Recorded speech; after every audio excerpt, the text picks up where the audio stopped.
Señor, porque es bueno, porque es eterna su misericordia. Y gracias al Señor, porque es bueno, porque es eterna su misericordia.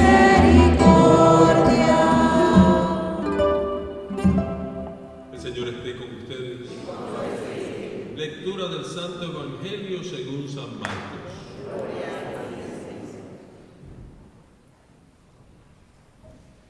En aquel tiempo, Jesús tomó aparte a Pedro, a Santiago y a Juan, subió con ellos a un monte alto y se transfiguró en su presencia. Sus vestiduras se pusieron esplendorosamente blancas, con una blancura que nadie puede lograr sobre la tierra. Después se les aparecieron Elías y Moisés conversando con Jesús. Entonces Pedro le dijo a Jesús: Maestro, qué a gusto estamos aquí. Hagamos 3 chozas, una para ti, otra para Moisés y otra para Elías. En realidad no sabía lo que decían porque estaban asustados. Se formó entonces una nube que los cubrió con su sombra, y de esta nube salió una voz que decía: Este es mi Hijo amado, escúchenlo. En ese momento miraron alrededor y no vieron a nadie sino a Jesús, que estaba solo con ellos. Cuando bajaban de la montaña, Jesús les mandó que no contaran a nadie lo que habían visto, hasta que el Hijo del Hombre resucitara de entre los muertos. Ellos guardaron esto en secreto, pero discutían entre sí qué querría decir eso de resucitar de entre los muertos. Palabra del Señor. Gloria a ti, Señor Jesús. Gracias al Señor, porque es bueno, porque es eterna su misericordia. De gracias al Señor, porque es bueno, porque es eterna su misericordia.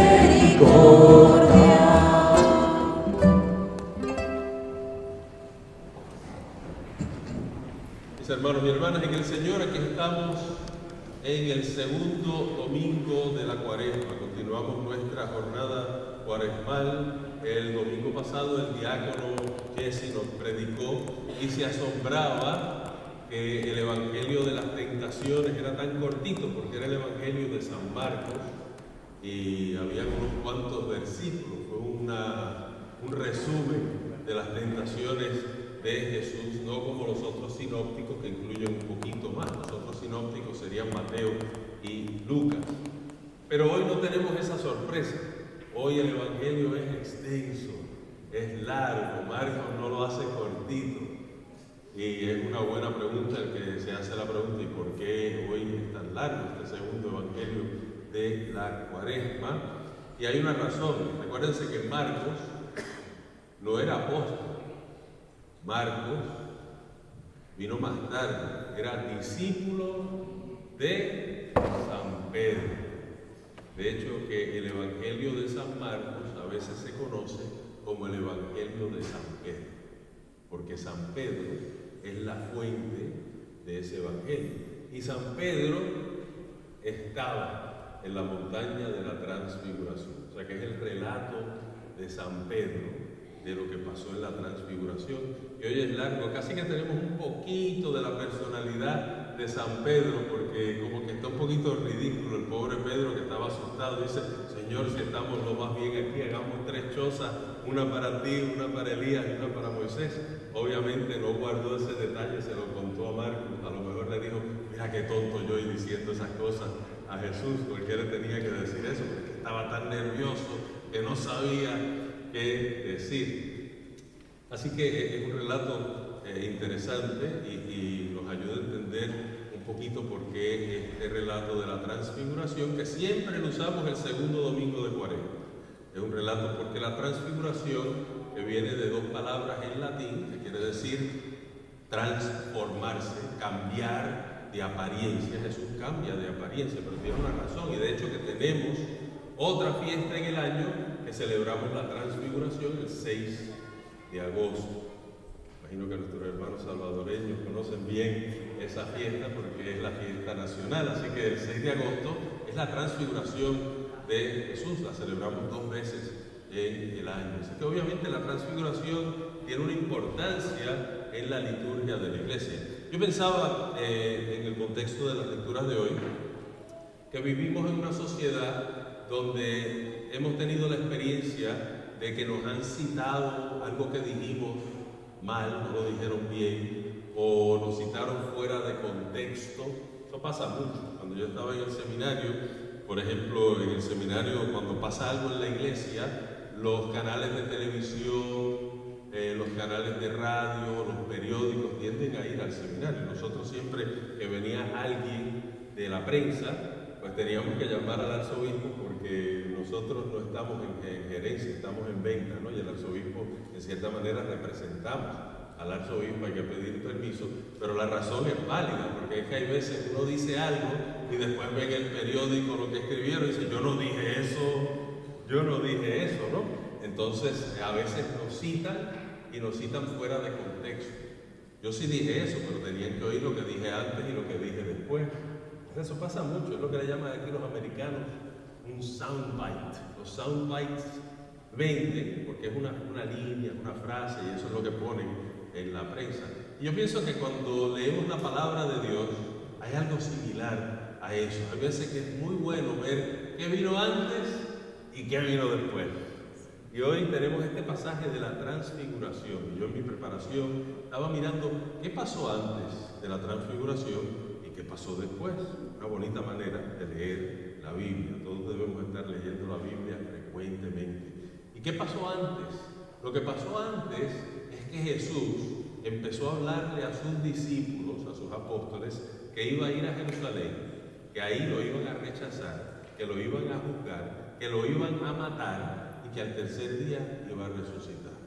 Entonces entendemos un poquito, ¿verdad? Ellos se seguían preguntando qué es esto de resucitar de entre los muertos. Ya Jesús estaba hablando de lo que iba a pasar en Jerusalén, y después de eso Jesús dice algo que es interesante, es un poquito enigmático. Dice, hay algunos de ustedes aquí que no van a morir hasta que vean la gloria de Dios.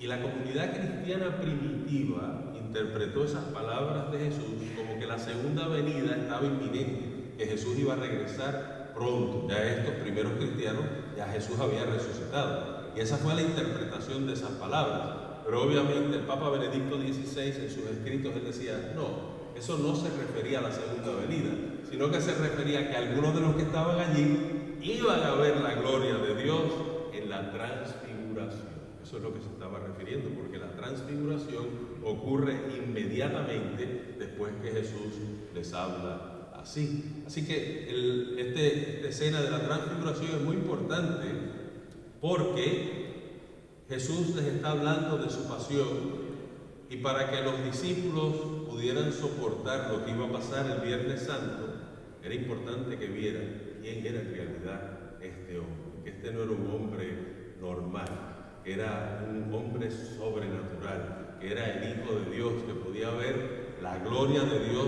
en él. La descripción es linda de Mateo, ¿verdad? Como describe la transfiguración, es algo impresionante, ¿no? En unas vestiduras más blancas de lo que se puede lograr en la tierra. No hemos visto ese color en la tierra, lo que vieron los 3 apóstoles, ¿no? Entonces es bien importante para que estuvieran preparados, que cuando lo vieran así, se recordaran, este no es un hombre normal, este es el Hijo de Dios. Entonces eso ayudaba en ese momento a reconocer al Señor. Eso fue lo que vino antes, reconocer la gloria de Dios.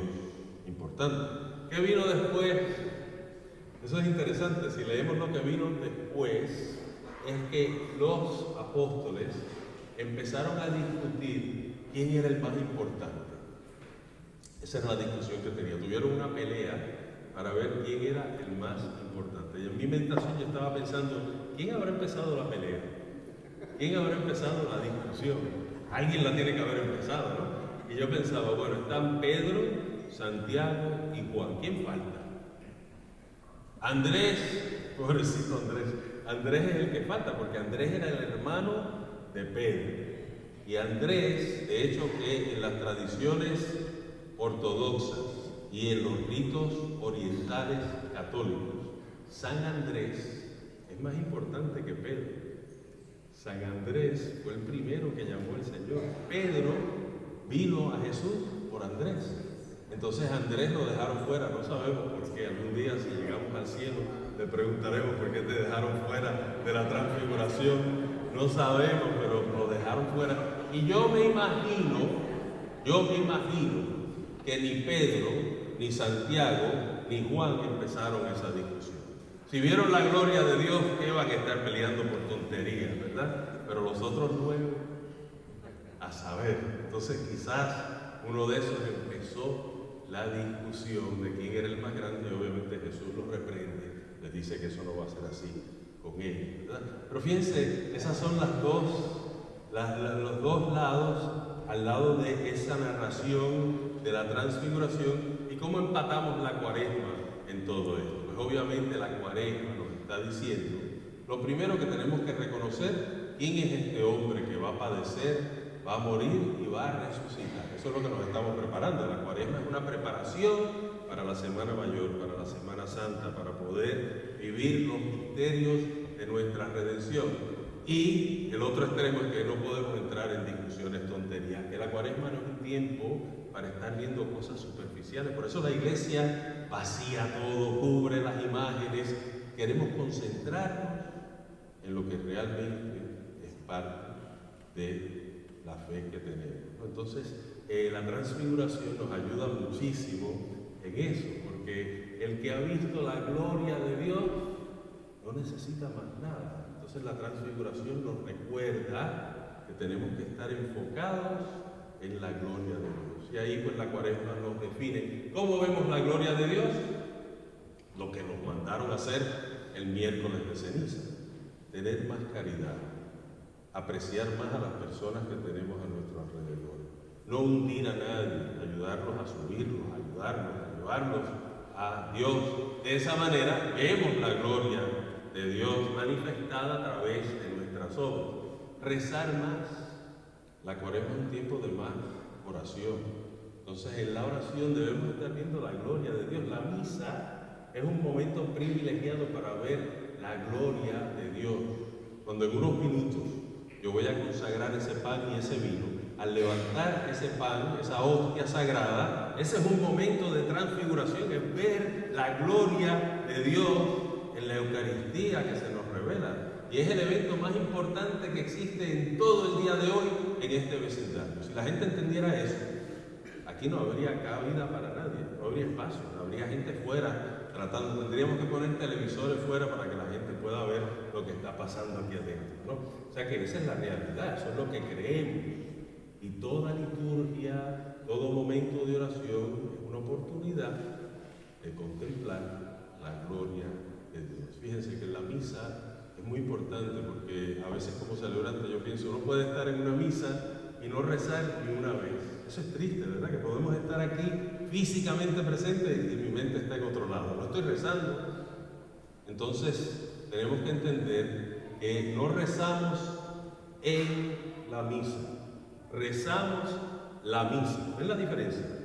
No rezamos en la misa, rezamos la misa, porque la misa entera es una oración. Entonces ese es el espíritu con el cual tenemos que venir a la liturgia, entendiendo que es un momento de encuentro con la gloria del Señor. Y obviamente finalmente los sacrificios, los ayunos, la abstinencia, todo lo que ofrecemos por los demás, eso es un momento para entender por qué lo hacemos, por qué estamos haciendo todo eso, porque no es hacerlo porque somos masoquistas, es hacerlo por la gloria de Dios. Entonces, todo nos va llevando a contemplar la gloria de Dios. Así que hoy, en esta misa que es ese lindo relato de la transfiguración, ahora entendemos un poquito más por qué la iglesia nos presenta ese relato, porque igual que Jesús se transfiguró a través de la cuaresma, nosotros nos vamos transfigurando también. Vamos cambiando todas esas malas cosas que dejemos a un lado y que podemos abrazar lo que realmente nos muestra y nos enseña la gloria de Dios. Si estamos enfocados en eso, reconocemos quién es este hombre que nos está llamando y reconocemos que no tenemos que perder tiempo por discusiones tontas como los apóstoles que estaban viendo a ver quién era el más grande entre ellos. Amén. Amén.